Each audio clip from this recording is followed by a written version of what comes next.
नमस्कार, स्वागत है आपका ओंकार न्यूज पर। मैं आपके साथ रवि राजपूत। वही संकट ते हनुमान छुड़ावे, मन कर्म वचन ध्यान जो लावे।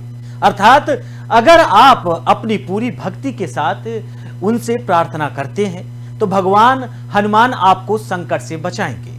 दरअसल हनुमान चालीसा का यह एक मशहूर लाइन है जिसका भक्त हिंदू भगवान हनुमान के लिए जाप करते हैं, लेकिन यह लाइन कर्नाटक चुनाव के मैदान में भी जोर से बज रही है क्योंकि बीजेपी को भगवान हनुमान पर भरोसा है। इसके अलावा प्रधानमंत्री नरेंद्र मोदी राज्य में चुनाव को जीतने में उनकी मदद कर रहे हैं। दरअसल शनिवार को बेंगलुरु में पीएम नरेंद्र मोदी के मेगा रोड शो में कुछ समर्थकों को भगवान हनुमान के भेष में देखा गया, जिससे यह साफ हो गया कि चुनाव प्रचार के अंतिम हफ्ते का विषय भगवान बजरंग बली बन गए हैं। वहीं कांग्रेस शिकायत कर रही है कि भाजपा ने इसे हिंदूवादी संगठन बजरंग दल के बजाय बजरंग बली तक ले जाने के लिए पूरी कहानी को तोड़ मरोड़ कर पेश कर रही है। दरअसल कांग्रेस ने पिछले मंगलवार को जारी अपने घोषणा पत्र में अनावश्यक रूप से बजरंग दल पर प्रतिबंध लगाने का प्रस्ताव रख दिया था, लेकिन भाजपा का कहना है कि उसके पास भगवान हनुमान का आवाहन करने का पूरा कारण है। तब से पीएम मोदी हर रैली में जय बजरंग बली का नारा लगाते हैं। ये गौरतलब है कि भगवान हनुमान का जन्म कर्नाटक की अंजनाद्री पहाड़ियों में हुआ था। वहीं दूसरी तरफ कर्नाटक में भगवान हनुमान को भगवान अंजनेय के रूप में जाना जाता है और व्यापक रूप से इनकी पूजा भी की जाती है। दरअसल बीजेपी के एक वरिष्ठ नेता ने बताया कि कांग्रेस ने 2 मई को जारी एक घोषणा पत्र में बजरंग दल पर प्रतिबंध लगाने का वादा किया था, जो कि भगवान हनुमान को समर्पित हफ्ते का पवित्र दिन मंगलवार था। कहा जाता है कि भगवान हनुमान का जन्म कर्नाटक के कोप्पल जिले में अंजनाद्री पहाड़ियों में हुआ था। आपको बताते चले कि पहले भी मुख्यमंत्री बसवराज बोम्मई ने रामायण में वर्णित इस जगहों को किष्किंधा कांड से जोड़ा था। वहीं दूसरी तरफ बीजेपी के स्टार प्रचारक उत्तर प्रदेश के मुख्यमंत्री योगी आदित्यनाथ ने कर्नाटक में अपनी रैली के दौरान उत्तर प्रदेश और कर्नाटक के बीच संबंध की व्याख्या करते हुए कहा कि भगवान राम का जन्म अयोध्या में और हनुमान का जन्म कर्नाटक में हुआ था। शनिवार को अपनी कर्नाटक की रैलियों में योगी आदित्यनाथ ने कहा कि बजरंग दल राष्ट्रीय और समाज सेवा के लिए समर्पित है और भगवान हनुमान को समर्पित है। उन्होंने जोर देकर कहा कि बजरंग दल पर प्रतिबंध लगाने का प्रस्ताव हिंदू धर्म का अपमान करना है और कोई भी राष्ट्रवादी इसे बर्दाश्त नहीं करेगा। यानी कि पूरी तरीके से बजरंग बली का नाम इस समय कर्नाटक चुनाव के एक एक पहलू पर हर वोटर्स और हर राजनेता के जुबान पर बजरंग बली का नाम है।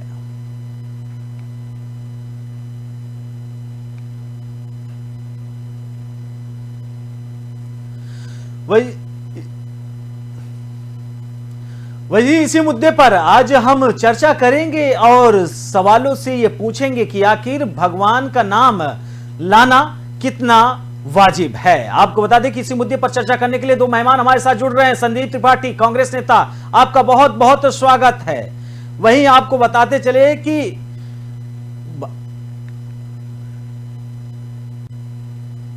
मयूर भाटिया बीजेपी नेता के तौर पे हमारे साथ जुड़ रहे हैं, आपका भी बहुत बहुत स्वागत है सर। लेकिन सवाल वही, पहला प्रश्न संदीप जी आपसे, ऐसी कौन सी जरूरत पड़ गई आपको? कर्नाटक चुनाव में यह माना जा रहा था कि कांग्रेस जो अन्य चैनलों पर जो दिखाए गए हैं पूरी तरीके से यह माना जा रहा था कि बढ़त में है, आप पीएफआई और बजरंग दल को सेम कैटेगरी में रख दिए और बैन लगाने की बात कर दी आपने।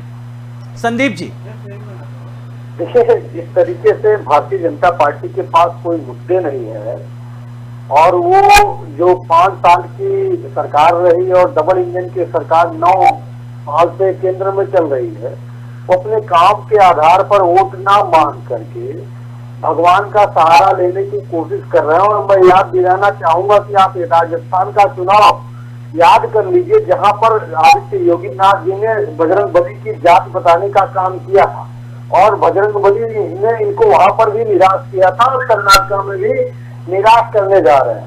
एक बात और मैं कह दूं आपके माध्यम से कि मैं ये सिर्फ जानना चाहता हूं कि कर्नाटका में अगर जो है खड़गे जी ये कहते हैं कि जय बजरंगबली तोड़ भ्रष्टाचार की नली, तो इससे भाजपा को दिक्कत क्या है? क्या ये भ्रष्टाचारी लोग हैं जो इनको दिक्कत है? अगर वो बजरंगबली का आह्वान भ्रष्टाचार के खिलाफ कर रहे हैं तो इनको क्या दिक्कत है? इनको क्या दिक्कत है कि अगर ये जो है खड़गे जी और कांग्रेस ये कह रही है कि हम 100 से ज्यादा बजरंगबली के मंदिर बनवाएंगे, तो क्या ये नहीं चाहते कि बजरंगबली के मंदिर बने? दूसरी चीज, अब आ जाते हैं जो ये बात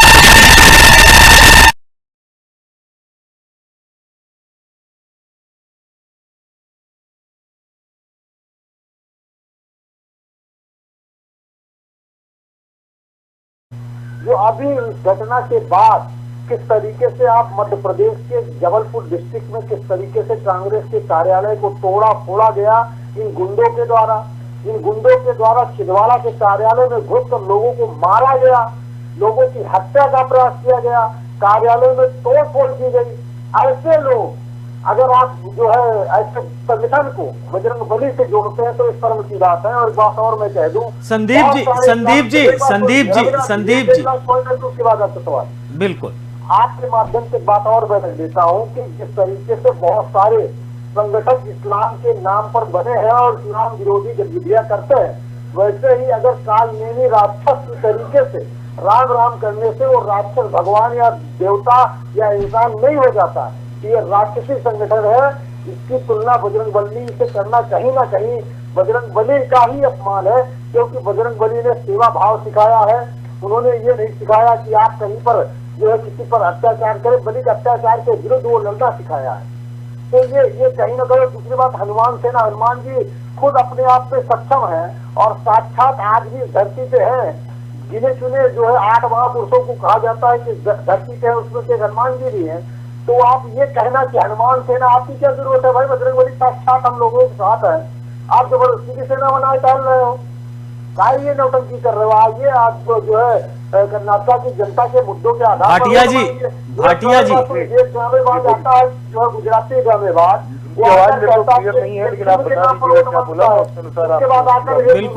बिल्कुल भाटिया जी आपके पास आ रहे हैं। संदीप जी अपनी बात पूरी करें। प्रधानमंत्री हूँ, मैंने क्या किया है? वो आकर जो है बजरंगबली के नाम पर वोट मांगने का काम करता है। तो कहीं ना कहीं जनता को ठगने की कोशिश हो रही है ना। आप मुद्दों के आधार पर चुनाव लड़िए।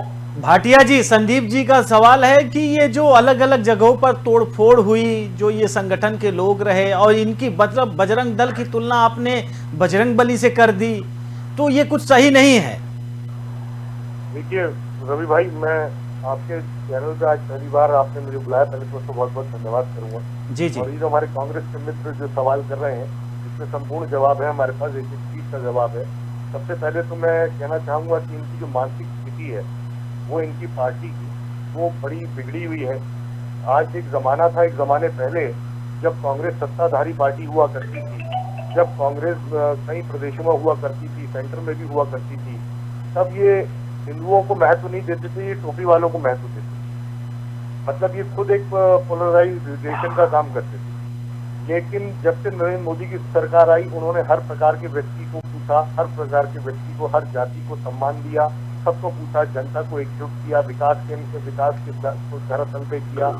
तो वो चीजें इनको पच नहीं रही हैं। ऐसा समस्या क्या है, इनका संतुलन इतना बिगड़ चुका है कि इन्हें बजरंग दल में और पीएफआई में कोई फर्क ही नजर नहीं आ रहा।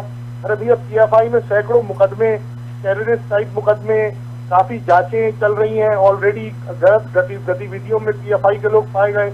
अरे भैया, ये जो संगठन है, अगर जिसकी आप बजरंग दल बात कर रहे हैं, ये कौन से गैर कानूनी या किसी गतिविधियों में पाए गए? तो आप किसी को ऐसे ही उठा के बैन करने की अपील कर देंगे। तो ये दर्शाता है कि कांग्रेस अपने दिमागी संतुलन को काफी समय से खोए हुए है और वो ये बात नहीं समझ पा रहे हैं कि इलेक्शन में उनकी रेगुलर हार, हर स्टेट में उनका शेयर गिरना, उनका मैक्सिमम ऑफ वोट गिरना, जनता इस नाम पे अब काम नहीं करेगी। मोदी जी ने बजरंगबली का नाम लिया, अच्छा काम किया। बजरंगबली हमारे जो है भगवान है, हमें लेना चाहिए, आम जनता लेती है। तो आज एक मंच से ले दिया तो इनको इतनी मृत्यु किस बात की लग गई, मुझे आप बताइए, इसमें क्या गलत है? संदीप जी, देखिए, मैं सिर्फ एक सीधा सा सवाल पूछना चाहता हूँ। आपने कहा ही ये तो वो समय भी याद होना चाहिए जब सिखों को इन्होंने मरवाया, सिखों दंगों में इन लोगों का हाथ था, कांग्रेसियों का, बचा रही कश्मीरी पंडितों में इन लोगों का हाथ था। क्या उस वक्त इनकी सरकार नहीं थी कश्मीरी पंडितों के टाइम पे? भूल गए ये लोग तो खुद जातिवाद को बढ़ावा देते हैं। आज इनके हाथ पे सीट नहीं है, इनके हाथ पे कोई चीज नहीं है, तो बोले साहब ये चीज में मुद्दा चालू कर दो, बोले पीएफआई से कंपैरिजन कर दो। बजरंग दल का पीएफआई से कोई कंपैरिजन नहीं है, दूर दूर तक। और बहुत सही माध्यमों जवाब से मैं कई बार बैठा हूँ तो लोगों ने कहा एक जमाने पहले हमारे आगे पहले पीएफआई पे बैन क्यों नहीं लगाते, पीएफआई पे बैन क्यों नहीं लगाते? तो एकदम से पीएफआई पे बैन थोड़ी लगा दिया जाएगा। उसकी सारी चीजें चेक करी जा रही है, जांच एजेंसी उसमें बैठी हुई है, वो फैसला होती पीएफआई पर भी हो जाएगा।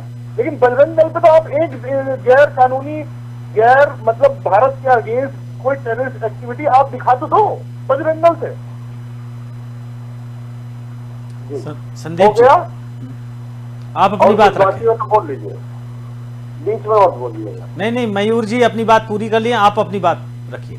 जी, अभी इन्होंने कहा कि बजरंग दल पर क्या ऐसी कौन सी गतिविधि है। मैंने उदाहरण पहले ही दिया कि इस घटना के बाद किस तरीके से गुंडे कर रहे हैं। किसी की कार्यालय पर जाकर तोड़ फोड़ करना, किसी की हत्या का प्रयास करना, ये आतंकवाद की श्रेणी में नहीं आता तो कौन सी श्रेणी में आता है? पहली चीज। दूसरी चीज, इनको याद नहीं होगा, मध्य प्रदेश में बहुत सारे आईएसआई के एजेंट पकड़े गए थे। वो कौन से दल से थे? भाजपा से थे कि बजरंग दल से थे? ध्रुव सक्सेना नाम याद है कि नहीं याद है? दूसरी चीज। अब तीसरी चीज, अगर आप ये कह रहे हैं कि हम तो पीएफआई को भी बैन करने की बात कर रहे हैं, इसको आप बैन नहीं कर पाए। हम बजरंग दल को अगर बैन करने की बात कर रहे हैं तो पीएफआई को भी बैन करने की बात कर रहे हैं, तो कहां से तुष्टीकरण की बात हो गई? चौथी चीज, आपने ये कहा कि हम तुष्टीकरण की राजनीति करते हैं। साहब, आप बोहरा सम्मेलन करिए, आप जो है पसमानदा सम्मेलन करिए, पसमानदा मुस्लिम सम्मेलन करिए, तो वो जो है गरीबों का उत्थान है। अगर कांग्रेस बात करती है तो तुष्टीकरण है। ये गजब का ये जो लॉजिक आता है, गुजराती पंथा से लेके आता है ना, ये आप लोगों को मूर्ख बनाने के लिए है। ये आप लोगों को ये नहीं समझ में आता कि डबल लॉजिक की बात करता है ये आदमी, और आप लोगों को मूर्ख बनाता है। हम लोग तो जानते हैं, लेकिन आप लोग मूर्ख बन गए हो। जो है कभी मुस्लिमों को गाली दे रहे थे, आज जाकर ईद पर नमाज अदा करते हो और भाईजान करते हो, तो मूर्ख किसको बनाया जा रहा है? आप लोगों को। अब आ जाता है पांचवी चीज। देखिए, मैं सिर्फ ये कह रहा हूँ रवि जी कि भारतीय जनता पार्टी या कोई भी पार्टी मुद्दों के आधार पर चुनाव लड़े। आप कर्नाटका में 5 साल थे, आप आइए, आप बताइए आपने क्या काम किया है। हम आपकी कमियों को उजागर करेंगे। जनता जिसको वोट देगी वो चुनाव जीतेगा। आप जबरदस्ती की नौटंकी, ये केरला की कौन सी फिल्म आ रही है, ये पीआर एजेंसी का काम कर रहा है गुजराती पंडा। ये गुजराती पंडे को ये नहीं समझ आता तो देश का प्रधानमंत्री है। मतलब शर्म आनी चाहिए। एक प्रधानमंत्री के पास अपना काम बताने के लिए नहीं है, फिल्म के नाम पर वोट मांग रहा है, वो बजरंगबली के नाम पर वोट मांग रहा है। अरे भाई, बजरंगबली सबके हैं। आपने राम को तो बेच लिया, अब राम दिख गए, अब बजरंगबली को बेचने की कोशिश कर रहे हो। अरे शर्म करिए। अरे संदीप जी, के आधार पर आप ये बात करते हैं। बिल्कुल बिल्कुल संदीप जी, आप अपना काम बताइए, हम आपकी कमियों को उजागर करेंगे। संदीप जी, वोट देगी वो जीतेगा। संदीप जी, 2-4 चीजें आपने बड़ी महत्वपूर्ण बातें कही है। पहली चीज तो आपने कही कि कर्नाटक चुनाव में मुद्दों पर बात नहीं होती। मैनिफेस्टो आपने जारी किया। अरे सुने तो, आपने, अरे संदीप जी सुने तो, आपने मैनिफेस्टो जारी किया। आपने, आपके मुद्दे क्या रहे कि बजरंग दल को हटाएंगे? आपके पास कौन से ऐसे मुद्दे रहे कि रोजगार देंगे, जो शिक्षा के क्षेत्र में बेहतर काम करेंगे, महिलाओं के लिए काम करेंगे, युवाओं के लिए काम करेंगे? फिलहाल संदीप जी आएंगे, उस पर भी आएंगे। उसके बाद संदीप जी, संदीप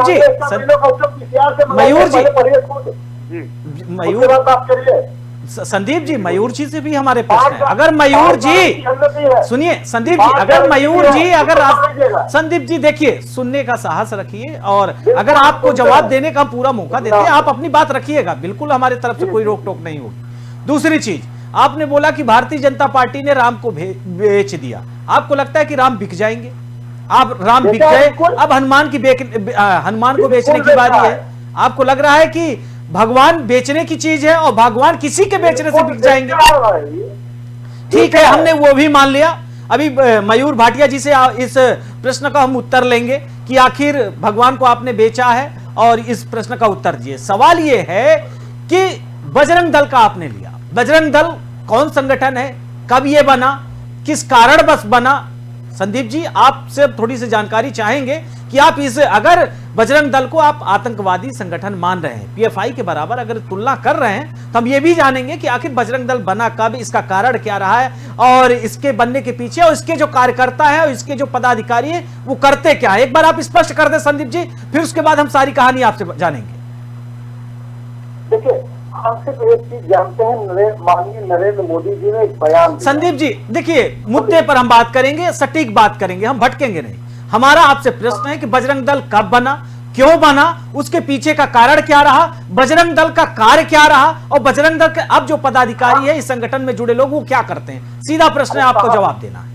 साफ सुन लीजिए, हम ये इसी का जवाब दे रहे हैं जी, हम दूसरी बात भटक नहीं रहे जी। माननीय नरेंद्र मोदी जी ने एक भाषण में इस बात का जिक्र किया कि रात में कुछ लोग ऐसे बोले लीजिए, कहिए बजरंग दल पे कौन सा देश है, कौन सा देश विरोधी गौरक्षा और गौरक्षक का चोला ओढ़ लेते हैं और बजरंग दली बन जाते हैं।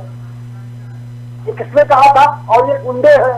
संदीप जी, संदीप जी देखिए, ठीक है, अगर आपको हमारे प्रश्नों का जवाब नहीं देना है, हम आपको इस सवाल का जवाब दे रहा हूँ माननीय रवि राजपूत जी। मैं सिर्फ ये कह रहा हूँ कि जब देश का प्रधानमंत्री उन पर प्रश्न चिन्ह खड़ा कर रहा है, आज के ज्योतिरादित्य सिंधिया जो पहले कांग्रेस में हुआ करते थे उन्होंने सवाल खड़ा किया था, बहुत सारे आज जो भाजपा में बड़े बड़े नेता हैं उन्होंने सवाल खड़े किए हैं, तो ये सवाल हमसे क्यों पूछा जा रहा है? आप नरेंद्र मोदी से क्यों नहीं पूछ रहे हो? नहीं संदीप जी, अगर प्रधानमंत्री अगर वो कोई बयान गलत देंगे उनसे भी पूछा जाता है। अभी मयूर भाटिया भी अगर अपने मैनिफेस्टो में अगर इस हिसाब से या फिर अन्य कोई संगठन को लेकर कुछ उन्होंने टीका टिप्पणी करे तो उनसे भी पूछा जाएगा। सवाल ये नहीं है कि आपके लिए सवाल है, उनके लिए बिल्कुल जवाब हमारे पास, ऐसा कुछ नहीं है। आप सिर्फ हमारा है कि कर्नाटक के चुनाव में कांग्रेस के मैनिफेस्टो में बजरंग दल पर चुनाव जीतने के बाद बैन लगाने की बात कही गई। क्यों बैन लगाना है, आखिर आपका क्या मकसद है उसके पीछे? क्या एक वोट बैंक की राजनीति की वजह से आपने पीएफआई की बराबर उसकी तुलना कर दी बजरंग दल की? जब राम मंदिर का मुद्दा चल रहा था, थोड़ी जानकारी हम आपको शायद स्पष्ट कर दें। बजरंग दल जवाब दे देता हूं, सुन लीजिए। जी जी। पहली बात तो आप ये समझ के मान के चलिए कि अगर आप ये कहते हैं कि बजरंग दल जो है सनातनियों का प्रतिनिधित्व करता है, तो ये जो जितने हमारे जो है धर्माचार्य हैं, जो शंकराचार्य हैं, जो है अखाड़ा परिषद के अध्यक्ष हैं, अखाड़ा परिषद है, ये सब क्या कर रही है? एक ऐसा संगठन जिससे आईएसआई के एजेंट होने तक के मामले चल रहे हैं, उसको आप क्यों प्रोटेक्ट कर रहे हो? मैं सिर्फ इतना जानना चाहता हूँ।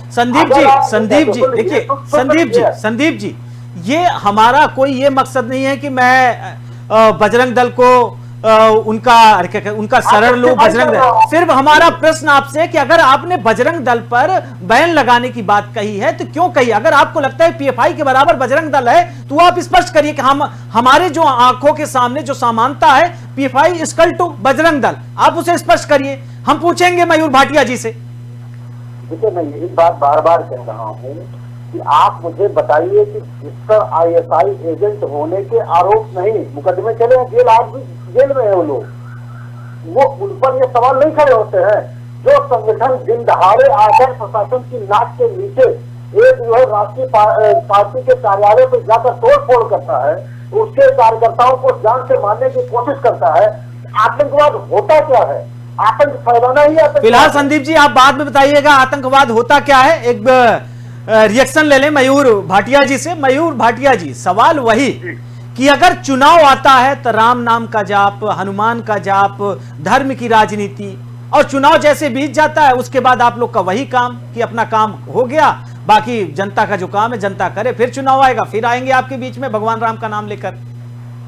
देखिए, भारतीय जनता पार्टी पुराने जमाने से जब वो सत्ता में नहीं भी तब भी राम मंदिर के पक्ष में थी, आज भी राम मंदिर के पक्ष में है। मेरा एक सवाल है, अभी बात चल रही थी कि भगवान को बेच दिया गया, खरीद लिया, ऐसा कर लिया, वैसा कर लिया, अभी हमारे भाई साहब कह रहे थे। तो मेरा एक सवाल है आप लोगों से, अरे भैया आज से 70 साल से आप लोग क्या कर रहे थे? आपने क्यों, अगर आपको खरीदना बेचना था अपने आराध्य को, तो आपने क्यों नहीं बजरंगबली का नाम? आज से पहले आप सो रहे थे क्या? आपसे किसी ने राम मंदिर के निर्माण के लिए मना किया था क्या? आपको और रोजगार देने के लिए मना किया था क्या? आपको डेवलपमेंट का कार्य, सड़क बनाने के लिए मना किया गया था क्या? आपकी सरकार थी, आप जो मर्जी आए कह सकते थे। आज कर्नाटक के चुनाव में आपने बजरंग दल पे क्वेश्चन उठाए और हमारे प्रधानमंत्री ने कह दिया जय बजरंगबली, जय बजरंगबली, तो आपको नीचे लग रही है? पता है आपको? क्लियर वो हाल है। आज से पहले राहुल गांधी मंदिर नहीं जाते थे, हरिद्वार नहीं जाते थे, मथुरा नहीं जाते थे, काशी नहीं जाते थे, गंगा में जाके नहीं नहाते थे, कभी नहीं जाते थे। आज जब भारतीय जनता पार्टी जाकर कार्यकर्ता करने लगा, अपने आराध्य को ज्यादा पूछने लगा, पूरी उसकी पूजा करने लगा, तो इन लोगों की आंखें खुली। तो ये लोग जाके, तो ये कुछ नहीं है, ये इन लोगों का ही बनाया हुआ खुद ही एक अंदरूनी मुद्दा है कि ऐसे नहीं तो ऐसे कह लो, ऐसे नहीं तो वैसे कह लो। लेकिन इन्हें कुछ नहीं है, इनके पास कोई डेवलपमेंट स्ट्रक्चर नहीं है, इन पे कोई रोड डेवलपमेंट स्ट्रक्चर नहीं है। आज पूरी देश में नितिन गडकरी जी ने जो रोड मैप जो तैयार किया है, जो सड़क तैयार करी है, क्या उससे इकोनॉमी को फर्क नहीं पड़ रहा? व्यापारियों को फर्क नहीं पड़ रहा? क्या लोगों को रोजगार नहीं मिल रहा है? भैया, दो शहर जब इंटरकनेक्टिंग एक दूसरे के साथ बहुत इजी हो जाता है, तो लोगों की आवाजाही एक दूसरे शहर में ज्यादा हो जाती है। जब वो ज्यादा हो जाएगी तो लोगों के लिए रोजगार बढ़ेगा। अब आप लोगों के पास कोई कर्नाटक में मुद्दा नहीं है, आपके पास कोई विषय नहीं है, आपके पास कोई विजन नहीं है। कोरोना काल में पूरे देश को दवा, मयूर जी, संदीप जी, हमारे पास समय कम है। मयूर जी और संदीप, मयूर जी, कितना बड़ा आप लोगों के आगे एग्जाम्पल है। क्या राशन जब मुफ्त बटा तो खाली क्या हिंदुओं को मिला? आज भी एक आपके मयूर जी और संदीप जी, हमारा मयूर जी, संदीप जी, देखिए हमारे पास समय कम है, तो हम लोगों को मिला। मयूर जी, हमारी आवाज पहुंच रही है आप तक? हमारी सरकार ने कोई डिफरेंशिएट नहीं किया। मयूर जी, हिंदू को, मयूर जी देखिए, एक तरफा नहीं चलेगा। अगर आप ये सोचिए कि हम अपने शब्दों, नहीं, एक तरफा नहीं। देखिए, अगर हमने संदीप जी के लिए बोला तो वही चीज आपके लिए भी लागू होती है। मयूर जी, संदीप जी, एक ही सवाल, हमारे पास समय कम है और लास्ट में हम चाहेंगे कि 50-50 सेकंड के अंदर आप लोग अपना जवाब पूरा करें। संदीप जी, पहला सवाल आपसे, क्या जरूरत पड़ी पीएफआई इक्वल टू बजरंगबली कहने की? 50 सेकंड में आप अपनी जवाब पूरी करें। मैं कई बार जवाब दे चुका, आप नहीं समझ रहे हैं। नहीं, आप जवाब दे नहीं। संदीप जी देखिए, फिर वही बात, आप जवाब देने की कोशिश, जो हमारा प्रश्न है क्या जरूरत पड़ी, आप प्रधानमंत्री नरेंद्र मोदी, फिर भगवान को बीच, कहां आप पहुंच जा रहे हैं? फिलहाल संदीप जी, अगर आपने जवाब, अगर आपको लगता है कि आप जवाब दे चुके हैं, तो मयूर जी से हमारा प्रश्न है। नहीं, हमने जवाब नहीं दे दिया, मैं जवाब दे रहा हूँ, सुनिए। जी, हम सिर्फ ये कह रहे हैं कि बजरंग दल एक ऐसा संगठन है जो लगातार आपराधिक कृत्यों में जो है इन्वॉल्व रहा है। बहुत सारी घटनाएं, चाहे कानपुर की घटना रही हो, चाहे गोधरा कांड रहा हो, या बहुत सारी घटनाएं ऐसी रही है जहां पर इनका इन्वॉल्वेशन रहा। रही बात हमारे राम भक्त के, हमारे मयूर भाटिया को शायद भगवान राम जी के और राम मंदिर का इतिहास नहीं पता होगा। 1949 में वहां पर मूर्तियां प्रकट होती है, राजीव गांधी राम मंदिर का ताला खुलवाते हैं, और राम मंदिर जिसको आप मस्जिद बना देते हो, उसके बाद राम जी को टेंट में लाते हो। बिल्कुल, एक नेता उनका मुकदमा नहीं लगता है और हम उनको तीर्थ देकर जमीन अपग्रेड करके, बिल्कुल संदीप जी, आपने अपनी बात पूरी की। बिल्कुल आपकी बात से सहमत है। मयूर जी, आपसे भगवान, मेरा तो एक आज पूरे देश, मयूर जी सवाल तो सुन लें। मयूर जी, सवाल तो सुन लें। क्या जरूरत पड़ी कि भगवान को, चुनाव है, जनता के बीच में विकास एक मुद्दा होता है, गरीबी है, लाचारी है, बेबसी है, उन लोगों से पूछिए जिनके पास घर नहीं है, उनसे पूछिए जिनके पास पीने के पानी के लिए साधन नहीं है, उनसे पूछिए जिनके 2 वक्त के लिए रोटी नहीं है, रोजगार क्या होते हैं, शिक्षा क्या होता है, स्वास्थ्य क्या होता है, उनसे पूछिए। भगवान, हर चीज में भगवान मुद्दा, जरूरत क्या पड़ी, स्पष्ट करिए। देखिए, हमने कभी भी धर्म को मुद्दा नहीं बनाया है, विकास हमारे लिए सबसे बड़ा मुद्दा है। भारतीय जनता पार्टी की सरकार ने हर गांव में नल, हर गांव में शौचालय, प्रॉपर सिस्टम को बनाया है, सीवर सिस्टम ठीक किए हैं, रोड मैप को जमीनी स्तर पे उतार के। फिलहाल मयूर जी, संदीप जी, हमारे पास समय नहीं है, इसलिए आपको रोकना चाहेंगे। दोनों मेहमान आप हमारे साथ जुड़े, आपका बहुत बहुत शुक्रिया। वहीं आपको बता दें कि लगातार कर्नाटक चुनाव में इस मुद्दे को लेकर राजनीतिक गलियारों में हलचल है।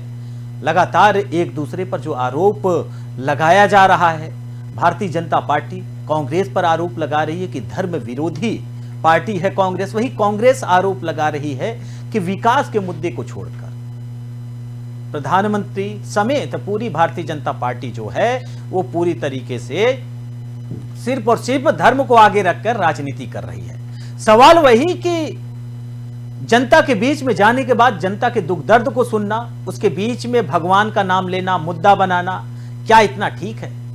फिलहाल इस बुलेटिन में हमारे साथ इतना ही। बाकी देश दुनिया की तमाम बड़ी खबरों से जुड़ने के लिए देखते रहिए ओंकार न्यूज। नमस्कार।